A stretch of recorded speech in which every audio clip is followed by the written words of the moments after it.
Bonjour à tous, vous tous qui nous suivez, chers téléspectateurs, téléspectatrices. C'est votre sœur Délicia et je suis très honorée de vous retrouver pour une nouvelle émission divine.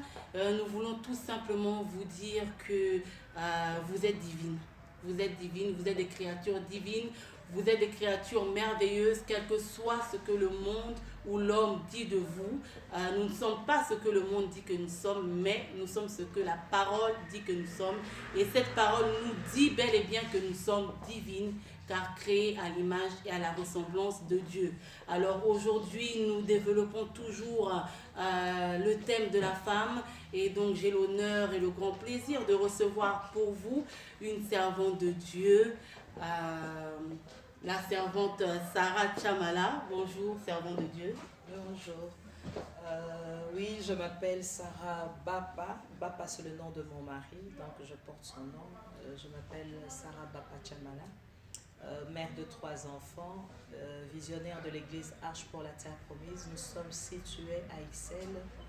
Nous sommes situés à Ixelles, Galerie Porte de Namur au numéro 23.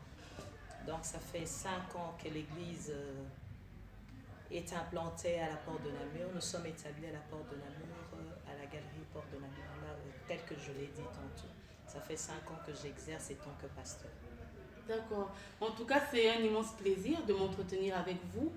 Nous voulons tout d'abord savoir, donc vous êtes donc une épouse, une mère.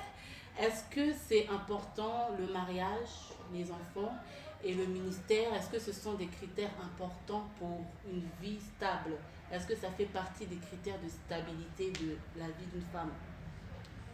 Je peux dire oui, et comme je peux dire non. On peut servir Dieu tout en étant marié, tout en n'étant pas marié. Donc on peut servir Dieu de deux différentes manières. Mais tant que servante, telle que Dieu m'a appelée dans le mariage, j'ai eu l'appel dans le mariage, donc je sers Dieu en tant qu'épouse. Oui, je fais le tout, j'associe le tout. Et le travail de Dieu et la maison, et oui, ça porte aussi la stabilité vis-à-vis du ministère, ça apporte la stabilité, l'équilibre. Quand tu es une femme mariée pour servir Dieu, c'est très important d'avoir son mari à ses côtés parce qu'il me sert aussi vraiment d'appui et c'est vraiment agréable de travailler en même temps avec mon mari. Ça fait du bien. D'accord, donc vous êtes une femme pasteur, Oui. une femme pasteur ou une pasteur femme, ça dépend le sens dans lequel vous voulez le prendre. Et bon, généralement, on voit plus des pasteurs hommes. Et pour beaucoup de fonctions d'ailleurs dans la société, on a l'impression qu'il y a des fonctions qui sont attribuées ou destinées qu'aux hommes. Alors je voudrais savoir vraiment, et je pense toutes celles qui nous suivent, en tant que femme pasteur, est-ce que vous avez rencontré ou vous rencontrez des difficultés par rapport à votre identité? Par rapport à mon identité, tout justement, étant que femme, oui, je rencontre des difficultés, mais j'appelle ça, ce sont des difficultés minimes. Minimes, pourquoi? Parce qu'une personne qui lit la parole de Dieu ne va pas se baser. Ça, ce sont vraiment des choses très primaires, très basiques, où on te dira la femme ne peut pas prêcher. Oui, l'apôtre Paul a dit, par exemple, que la femme ne peut pas prêcher. Il faut voir dans quel temps où l'apôtre Paul a dit que la femme ne pouvait pas prêcher. Parce que dans ce temps-là, la femme n'était pas enseignée. La femme devait s'occuper de la famille. La femme devait rester derrière avec les enfants. Donc, dans ce temps-là où l'apôtre Paul a parlé, et le même apôtre Paul, c'est ce que j'ai toujours rigolé, je dis, mais le même apôtre Paul nous dit, en Christ, nous sommes tous un. Il n'y a plus d'hommes, il n'y a plus de femmes. C'est le Saint-Esprit qui agit en tous. Donc, il n'y a plus d'hommes, il n'y a plus de femmes. Donc, le Saint-Esprit a besoin juste de l'enveloppe qu'il va utiliser. Il n'a pas besoin de sexe. Il ne regarde pas le sexe. Il regarde l'enveloppe qu'il va utiliser. L'enveloppe qui est prête à servir Dieu. C'est tout. Donc vous avez entendu parfois ou souvent des paroles qui allaient à l'encontre de votre appel à cause de votre identité de femme, justement? Bon, je n'ai pas commencé à servir Dieu étant que pasteur, j'ai commencé d'abord à servir Dieu étant qu'évangéliste. Donc Dieu m'utilise vraiment dans l'évangélisation. Et c'est vrai que pour moi, comme je l'ai dit, c'est vraiment un de cadets de soucis. que les hommes l'acceptent, que les hommes ne l'acceptent pas, mais la femme, telle qu'on parle de la femme a une sensibilité d'écouter le Saint-Esprit. La femme est vraiment dotée de beaucoup de dons, de talents, que l'homme parce qu'il est rigoureux en soi, l'homme n'a pas cette sensibilité d'écouter le Saint-Esprit comme la femme. Donc, je parlerai plutôt du ministère de la femme, que c'est le ministère le plus puissant, le ministère de la femme. Et c'est pour cela, c'est vraiment combattu. Donc, étant que femme, je sais ce que Dieu a doté aux femmes. Et pourquoi est-ce que la femme est tellement combattue? La femme, c'est celle qui porte, même si l'homme donne la sémence, mais c'est la femme qui porte l'enfant. L'enfant qui doit faire quoi? Qui doit écraser la tête du serpent. Donc la femme, le monde ne peut pas aimer la femme, ni le diable ne peut pas aimer la femme. C'est tout à fait normal que les gens parlent. Justement, on en vient à ma question suivante. Que pensez-vous du statut de la femme dans la société de nos jours? La place de la femme, son importance, son rôle? La femme a plusieurs rôles à jouer. La Bible nous dit par exemple, c'est lui qui trouve une femme trouve le bonheur, parce que le bonheur se refuge dans la femme. Et étant que femme, nous avons beaucoup de rôles à jouer. La femme peut jouer plusieurs rôles. D'abord, dans sa maison, elle est celle, on dit la femme c'est le pilier et l'homme c'est le toit. Donc la femme donne la stabilité, l'équilibre à l'homme. La femme déjà dans le foyer. C'est la femme qui donne l'équilibre à l'homme. C'est la femme qui fait que l'homme soit... quand on parle par exemple de l'homme, on voit que l'homme est l'homme parce qu'il y a une femme derrière. Parce que c'est la femme qui représente tout ce que... Le poids de l'homme, on voit ça à travers cette femme. Donc la femme, que ce soit dans la société, la femme peut travailler dans toutes les entreprises. Donc, il n'y a plus de limite. On peut dire, là, la femme ne peut pas, là, la femme peut. Non, mais on reste dans la Bible. La Bible nous dit que la femme doit rester soumise. Donc, par contre, à la soumission, oui, la soumission, nous restons soumises, mais nous faisons ce que Dieu nous demande de faire. Donc, nous pouvons bien jouer notre rôle dans l'entreprise, dans la maison, dans l'église, partout où se trouve la femme, on voit qu'il y a la joie, il y a la paix. Pourquoi la femme est là où il n'y a pas de femme, c'est pas bon. Mais servante de Dieu, vous nous parlez d'une femme pilier, vous nous parlez d'une femme forte, une femme puissante, vous nous parlez d'une femme qui peut jouer tous les rôles, une femme entreprenante, entrepreneuse. Mais lorsqu'on regarde dans beaucoup de nations, même dans les nations dites démocratiques où on prône les droits de l'homme, le respect des libertés, on voit les femmes méprisées, on voit les femmes victimes du mépris, des violences morales, aussi bien morales que physiques. Alors pourquoi cet acharnement contre la femme alors que justement elle a été créée? L'acharnement qui se trouve sur la femme, il faut le lire plutôt dans Genèse. Quand Dieu parle à l'homme et à la femme, après que l'homme ait chuté, après que l'homme ait mangé le fruit que Dieu avait interdit, c'est là où commence le nœud du problème commence là. Le nœud du problème commence là, parce que quand l'homme et la femme ont péché, ils ont mangé ce que Dieu leur avait interdit, alors Dieu parlera. Quand Dieu a parlé, par exemple, nous prenons à partir de verset 14, l'Éternel Dieu dit au serpent, puisque tu as fait cela, tu seras maudit entre tout le bétail et entre tous les animaux de champ, tu marcheras sur ton ventre et tu mangeras de la poussière tout le jour de ta vie. Donc, le serpent doit manger quoi? Il doit manger la poussière. Alors, maintenant il parle, il dit, au verset 15, il dit, je mettrai l'amitié entre toi et la postérité. Il mettra l'amitié entre toi et la femme. Dieu va mettre l'amitié, donc la haine, entre la femme et le serpent. Il dit, entre sa postérité. La postérité de qui? La postérité de la femme. La postérité de la femme. Dieu parle de la postérité de la femme et dit, et sa postérité. Celle-ci t'écrasera la tête et tu lui blesseras le talon. Donc Dieu dit la postérité de la femme. Donc la femme, c'est normal que le monde, je l'ai dit tantôt, j'ai dit c'est normal qu'il y ait du mépris sur la personne de la femme. Parce que la femme porte. Hein, par exemple, quand on est venu saluer Marie par l'ange, qu'est-ce que l'ange a dit à Marie? Je vous salue Marie, c'est cette femme-là, la deuxième femme, hein, que Dieu dit, je vous salue Marie, pleine de grâce. Parce que la femme est remplie de grâce. C'est pour cela c'est normal qu'on puisse mépriser la femme. C'est pour cela que ce soit la femme entreprenante, que ce soit la femme la plus dans le plus fond d'abord du village, que ce soit la femme intellectuelle, que ce soit la femme qui n'a pas été à l'école. Toutes les femmes sont écrasées de la même manière. Pourquoi? Parce que le diable a un problème avec la femme. Donc comme cela est normal, si je puis dire, est-ce qu'on doit pour autant l'accepter? Est-ce qu'on doit accepter cette condition, en fait, subir ou... Ne pas accepter, oui, j'accepte, je fais face. C'est ça en fait. J'accepte, je reconnais qu'il y a un combat. Un combat où, parce que je suis porteuse de vie. Hein? Ève c'est qui? Ève, quand on dit, l'homme a dit Ève c'est celle qui donne vie.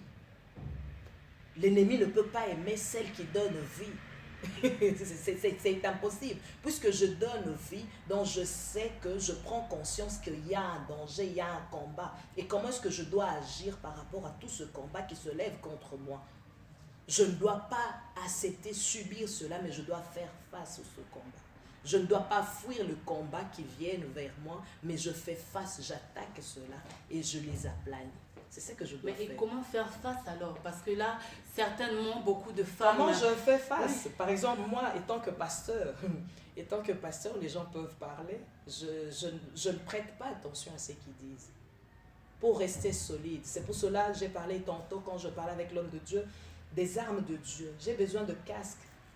Hein? Sur la tête, on parle dans Éphésiens, que j'ai les casques pour ne pas écouter. Donc j'écoute comme si je n'écoute pas.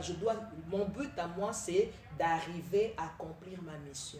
Ma mission d'abord dans mon foyer, c'est de sauver mon mari, de sauver mes enfants. Et quand j'arrive à l'église, ma mission, c'est de sauver tous les âmes que Dieu a amenées vers moi à travers son esprit. Donc ma mission doit être réussie. Ce que les gens peuvent dire, ça ne peut pas me décourager, ça ne peut pas me rendre sensible. Je sais que c'est ainsi, j'accepte, mais je fais face à cela. Donc je subis le mépris, je subis l'humiliation, et pour mais faire face... je ne fléchis pas mes mains, je ne fléchis pas mes pieds. Et surtout, vous l'avez dit, nous devons être armés. Oui, nous devons être armés, bien armés, parce que je sais que la femme, étant que femme, j'ai de la haine de plusieurs personnes.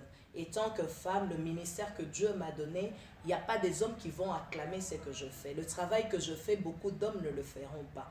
Donc, étant que femme, je sais ce que je subis comme combat. Je fais face à ce combat à l'aide de Saint-Esprit. Pour toutes celles qui nous regardent, justement, est-ce que vous pouvez nous détailler rapidement, brièvement, les armes dont on a besoin? Ah, les armes dont on a besoin. Mais tous on a besoin de ces armes-là. Nous sommes toujours dans Éphésiens 6. Dans Éphésiens 6, l'apôtre Paul nous parle. Il nous parle des armes de Dieu. Donc, quand nous sommes dans Éphésiens 6, il dit, prenons cela, au verset 10, il dit, « Du reste, fortifiez-vous dans le Seigneur et par la force de toute puissante. Revêtez-vous de toutes les armes de Dieu, afin de pouvoir tenir ferme contre le ruse du diable. » Contre le ruse du diable. Le ruse, donc il a de ruse, mais il n'a pas les armes. Les armes, il a été dépouillé à la croix. À la croix, dans Colossiens, on me dit, Jésus-Christ a dépouillé l'ennemi. Et nous sommes revêtus de la puissance de Dieu. Nous sommes revêtus des armes de Dieu. Et après, il détaille ces armes-là. Il dit, car nous n'avons pas à lutter contre la chair ni les sangs, mais contre les dominations, contre les autorités, contre le prince de ce monde de ténèbres, contre les esprits méchants. C'est la méchanceté des hommes, c'est la méchanceté de l'homme en soi, c'est la chair. Alors je ne prête pas attention à cela, mais je combats en esprit. En esprit, je fais face à tous ces combats-là et je reste ferme dans ce que Dieu m'a donné comme mission. Je travaille dans la mission que Dieu m'a donnée. Ce qui est plus important pour nous. Amen, vous l'avez donc compris, donc les réalités sont là, les combats sont là. Être femme n'est pas une fatalité, ce n'est pas une malédiction, mais tout simplement c'est une bénédiction, c'est une grâce. C'est une grâce et tout simplement pour affronter les ruses de l'ennemi, tout ce qu'on peut entendre à droite, à gauche, tous les combats, les attaques, le mépris, toutes ces choses, ce ne sont que des ruses de l'ennemi, parce qu'il sait, il voit notre importance, notre valeur, et donc il attaque cela. Et nous, pour faire face, il nous faut tout simplement être armés, pas n'importe quelle arme. On a donné le passage, il y a des armes que nous devons posséder pour affronter et continuer d'avancer et être épanouis dans notre vie de femme. Épanouis dans notre vie de femme, toute femme doit être épanouie. Je vais être épanouie comment? À l'aide du Saint-Esprit. C'est vrai. Parce que ce qui se passe dans beaucoup de foyers, c'est quoi? La femme attend beaucoup de l'homme, or l'homme ne peut pas lui donner ce que Dieu peut lui donner. Notre vraie joie se trouve en Dieu. Notre vraie paix se trouve en Dieu. Pour que je réussisse ma première mission dans mon foyer, j'ai besoin du Saint-Esprit. Que ce soit pour mon mari, que ce soit pour l'éducation de mes enfants. Arriver maintenant à l'église, j'ai besoin, que ce soit à mon travail. Au travail également, j'ai besoin du Saint-Esprit pour pouvoir avoir la bonne entente entre les collègues, entre mon chef, entre tous ceux que je rencontre tous les jours. J'ai besoin du Saint-Esprit. On nous dit, nous devons être revêtus de la puissance de Dieu. Puisque je suis revêtu de la puissance de Dieu, je fais face à tout le combat pendant 24 heures. Donc l'ennemi peut agir à travers même mes enfants, l'ennemi peut agir à travers un collègue, l'ennemi peut agir à travers un ami, l'ennemi peut agir à travers mon mari. Mais je dois savoir seulement quand est-ce que c'est Dieu qui parle, quand est-ce que c'est l'ennemi qui parle par ce ruse. Le discernement. Le discernement. C'est très important. Le discernement. Amen. Très important. Alors, pasteur Sarah, en dehors du ministère, en dehors de la famille, avez-vous d'autres occupations, d'autres activités? Tantôt j'ai dit oui, j'ai plusieurs facettes. J'ai plusieurs facettes. Je suis esthéticienne, je suis coiffeuse, je suis évangéliste, je suis pasteur. En fait, j'ai plusieurs casquettes. J'ai fait avec le tout. Voilà, donc nous avons là vraiment la créature de Dieu et il en est de même pour vous aussi qui nous regardez. Donc en vous, il n'y a pas une seule chose, il y a beaucoup de choses, beaucoup de dons et de talents qui viennent du Seigneur. Donc si vous ne savez pas encore ce pourquoi vous êtes faites ou appelées, il faut tout simplement chercher la volonté de Dieu, chercher Dieu et il vous répondra. En tout cas, servant de Dieu, je vous remercie de nous avoir accordé votre temps et merci également pour ces petits conseils très importants pour pouvoir vraiment affronter les difficultés du quotidien. Je vous laisse quand même clôturer l'émission, un mot de la fin vraiment aux femmes qui nous regardent, un mot d'encouragement, un mot pour fortifier, pour encourager une femme qui nous regarde. Donc, quand on parle de la femme, je n'aime pas seulement me focaliser à la femme. Je me focalise aussi sur les jeunes filles qui sont en train de grandir. Donc, j'aimerais dire à une jeune fille, ne te minimise pas, mais regarde le don et les grâces que Dieu a mis en toi. Donc, ne te trouve pas comme si tu ne valais rien. Parce que en toute femme, moi, je suis rassurée et je dis que Dieu a déposé en chacun de nous de dons. Et ce don-là, nous devons le mettre exploiter le don qui sont en nous. Mais comment est-ce que nous allons exploiter ces dons-là? À l'aide du Saint-Esprit. Que ce soit les femmes aujourd'hui qui sont déjà femmes ou que tu ne te retrouves pas, il y a toujours quelque chose en toi que tu peux faire. Ne te sous-estime pas, tu as de la valeur. Tu as de la valeur aux yeux de Dieu. Si Dieu a pris cette peine-là de nous envoyer sur terre, c'est parce qu'il a une mission pour chacun de nous. Amen. Chaque personne a quelque chose à faire sur terre. Nous ne sommes pas venus en vain sur terre. Nous avons tous quelque chose à faire. Et que nous puissions nous accrocher seulement à Dieu. Avec le Seigneur, tout est possible. Donc je retourne encore dans Philippiens, on nous dit, je puis tout avec le Christ. Donc avec Christ, je peux tout faire. Sans Christ, ce n'est pas possible. Mais avec Christ, je peux. Donc toi, femme, sois sûre que Dieu t'aime. Amen. En tout cas, tout est dit. C'est avec ces paroles d'encouragement que nous clôturons cette émission. Merci à vous de nous avoir suivis. Et je vous dis à très bientôt pour une nouvelle édition de votre émission divine. Que Dieu vous bénisse.